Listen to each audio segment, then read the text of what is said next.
السلام علیکم ورحمۃ اللہ وبرکاتہ۔ ناظرین محترم، علامہ حافظ سعد حسین ندوی صاحب کا بہت ہی بڑا بیان جو ہے وہ آ چکا ہے۔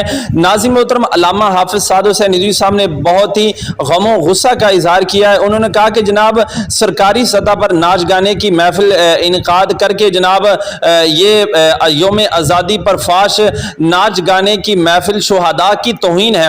انہوں نے کہا کہ سرکاری سطح پر یوم آزادی کی تقریب میں ڈانس کا اہتمام 20 لاکھ شہداء کی قربانیوں کو جو ہے وہ ضائع کرنے کی طرف جو ہے وہ لے کر جا رہا ہے۔ انہوں نے کہا کہ یہ ان 20 لاکھ شہداء کی قربانیاں کو پس پش ڈال رہا ہے۔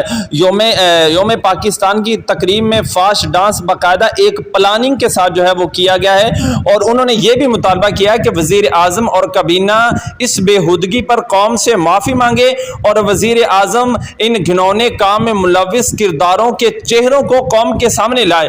پورا پاکستان سیلاب کی تباہ کاریوں سے متاثر ہے، اور یہ جناب وزیر اطلاعات مریم اورنگزیب یہ جناب اپنے بغیرتیوں کے اندر لگے ہوئے ہیں۔ انہوں نے کہا کہ یہ مریم اورنگزیب بھی جو ہے وہ استعفیٰ دے، حکمران فاش ڈانس پارٹیوں میں مگن ہیں، اور ادھر دوسری طرف ہمارے پاکستانی بھائی جو ہیں وہ سیلاب کی زد میں آئے ہوئے ہیں اور ان کو پرواہ تک نہیں۔ ناظرین محترم، یہ علامہ سعد حسین ندوی صاحب نے اپنا بیان جاری کیا ہے، اور حکومت اور میری یہی گزارش ہے حکومت پاکستان سے بھی کہ اس کے خلاف جو ہے وہ نوٹس لیا جائے کہ یوم آزادی جیسے عظیم موقع کی یہ ایک توہین کی جا رہی ہے۔